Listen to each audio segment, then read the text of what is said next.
Hello and welcome back to another episode of TÄCHES Teaches. I'm Tash, and today I'd like to show you how to build an analog shift register using the grid. Similar to a sample and hold, except for every time a value is sampled and held, the time it moves to the next one, it will take that previous value and shift that to the next output. So in the context of making chord progressions, for example, the first note sampled would be a C, and by the time that's moved to a random F, the second voice will be having a C. So it's sort of like this wonderful cascading flowing pattern. But enough about the talking. Let's jump right in. I'm going to show you what I mean. So the first thing we need to do is quite obviously to load up a Polygrid. And to better demonstrate this, I'm going to take first of all a sample and hold LFO, and I'm going to take our trusty oscilloscope, and I'm going to put this to bars so that we can really see what's going on here. I'm going to put them to sharp edges. So every bar we're going to get a sharp random value. And for the sake of really driving this home, I'm going to make it bipolar so we can have a huge bit of space to play with here.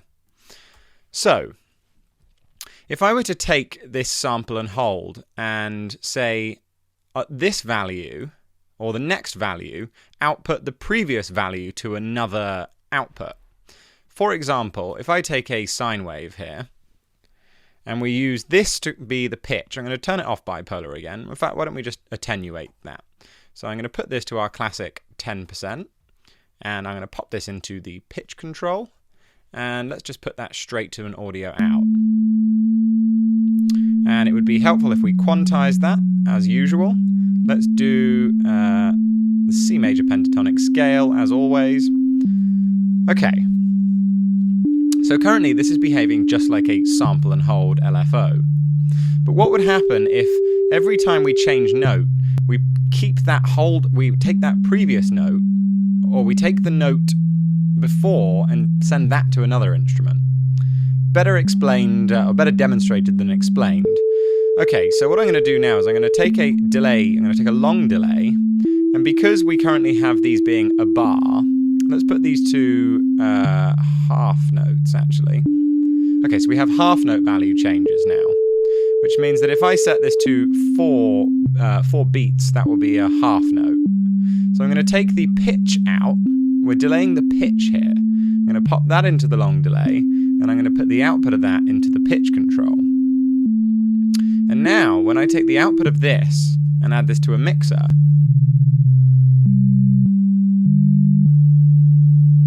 actually, I need to put this to quarter notes, I think. There we go. Okay, quarter notes, yeah, because it's 4, obviously.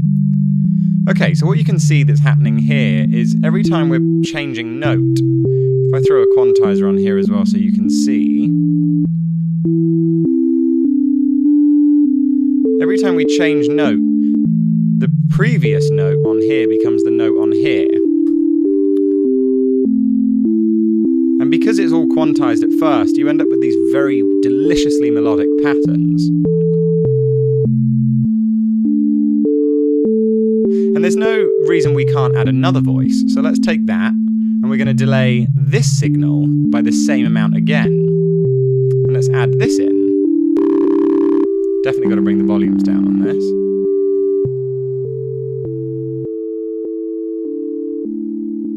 I'm going to take this off bipolar mode. Maybe make this 20%.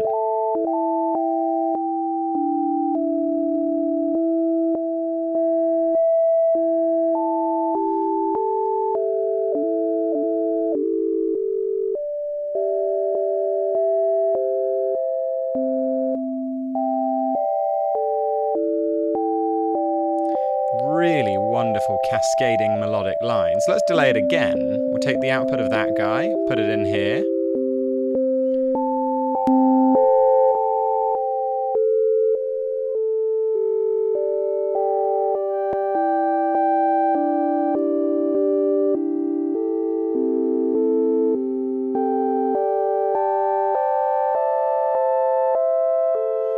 Let's delay it again.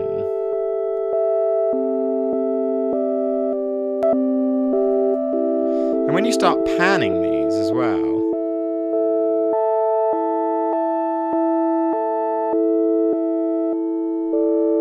bring the attenuation up to 30.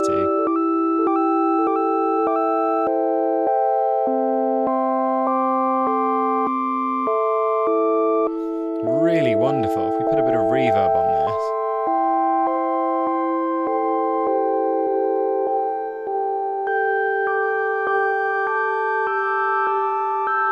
Let's maybe set this to 50% attenuation, but then let's just bias it lower.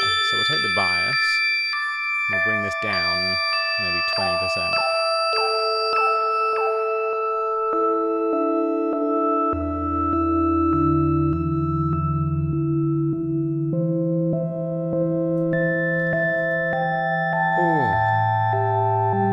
We could then take maybe an LFO at quite a slow speed. Let's take 0.2 hertz. And we'll do 0.35 for the hell of it. Then we'll do 0.52. And then maybe a 0.71. Make these really not in sync with each other at all. And we'll do one more below this at 0.16. And why don't we just add some subtle, slow-moving...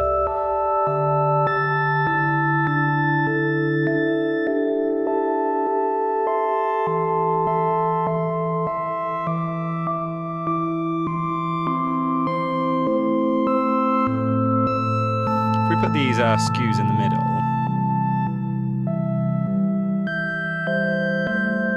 probably bring this down a little bit more, maybe do 40%.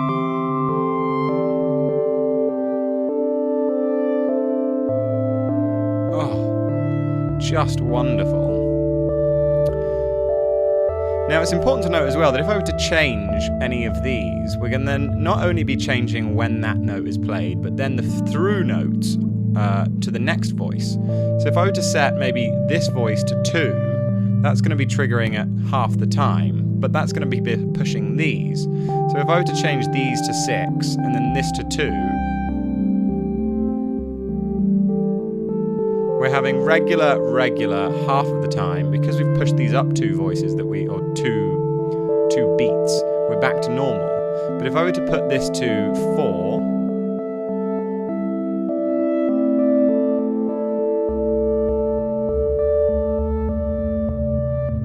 now we're getting some lovely rolling patterns there.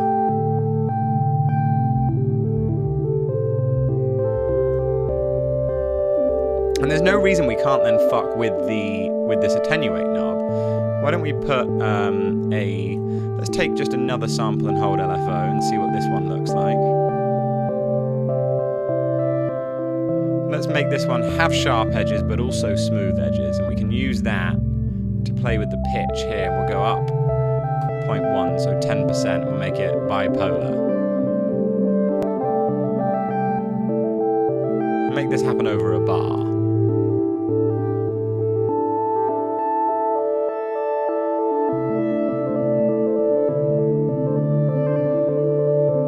Do subtle changes. Maybe leaning a little bit more towards the smooth side. And this is all happening through this one sample and hold LFO. If we were to then maybe play with the octave of some of these notes, we can have a low bass note.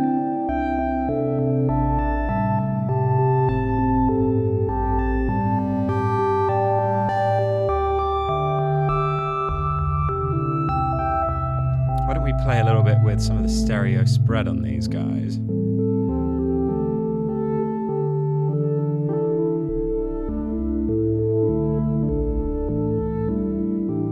Oh, just lovely. I don't know what would happen if we sent it through a comb filter.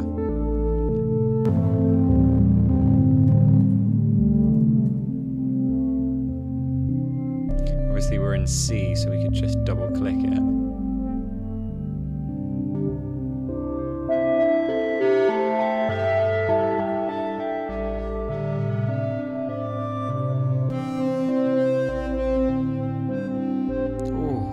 So nice. Now one thing that's fantastic about this as well is because the notes are just rotating not only around on themselves, but they're also being at different pitches. We could literally just put in a single chord. So let's take just a C major here. It'll take a little while to get all the notes through before it then stops. There we go.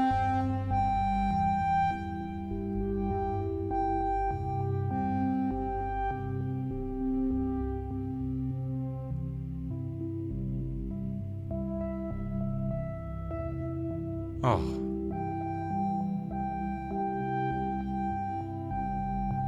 So lovely. Why don't we put a bit of delay on as well?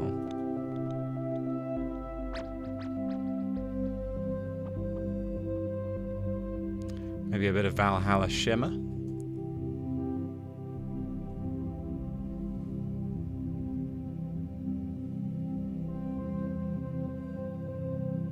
We could also play with the bias here, so let's put another sample and hold LFO and attach that maybe to go up 10% as well.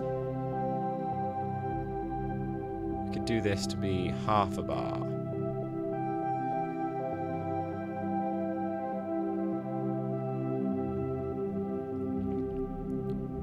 And again, if we were to just listen to the single note,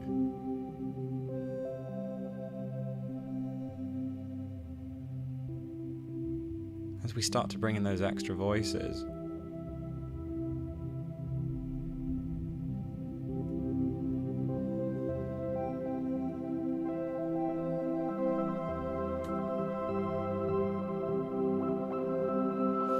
We could bring in some of those extra voices here. Maybe the B, add the 7th to the C major.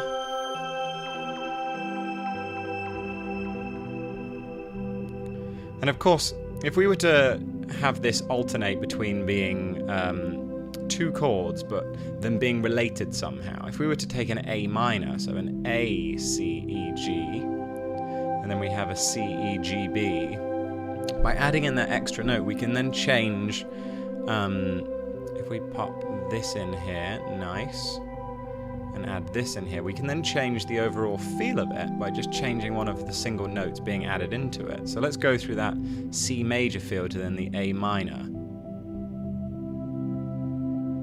Oh, I haven't actually added this in yet. Okay, let's bring in that A minor feel.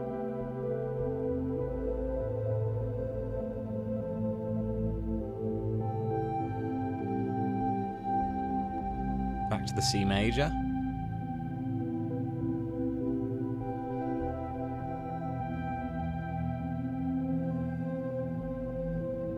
Oh, so lovely.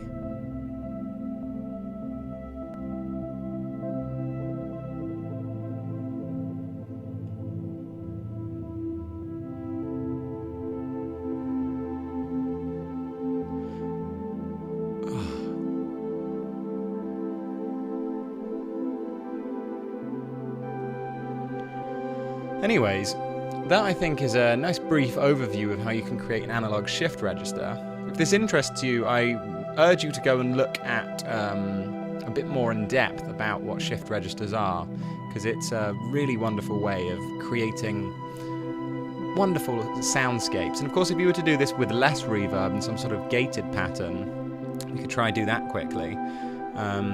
Take an AD for each of these.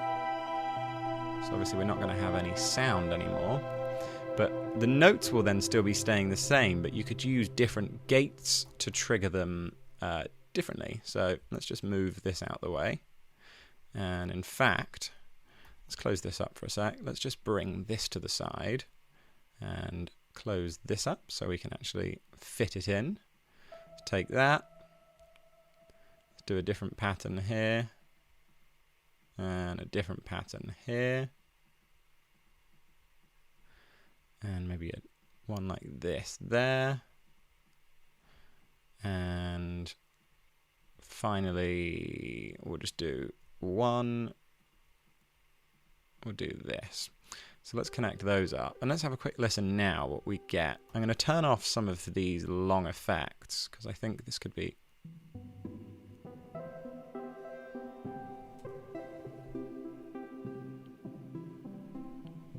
Oh, that's just brilliant.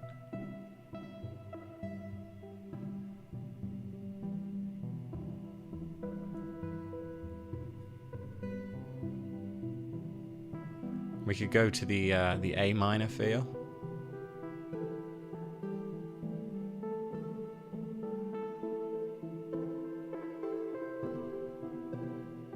Why don't we change this chord to something a little different? We'll go for a G major. So we've got G, B, D, and an F.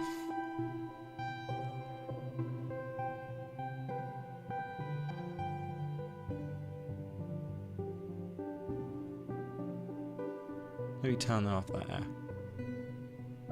The only issue is the amount of voices that you have then delayed into it. They will carry over into this pitch section, so that's why it's probably a good idea at times to do them with kind of related chords. But it can be really beautiful. Why don't we use a square LFO instead? We'll do that bars.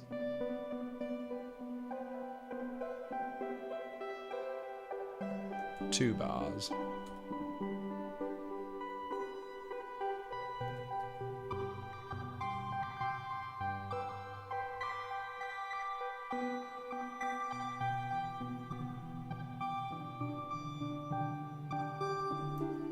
Might be nice to bring a bit of those delay. Why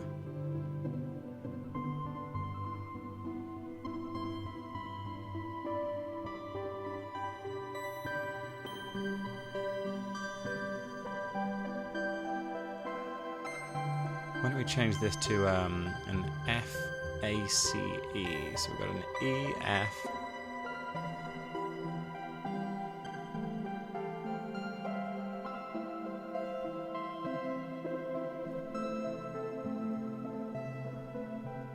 If we were to change this to 16th notes, maybe.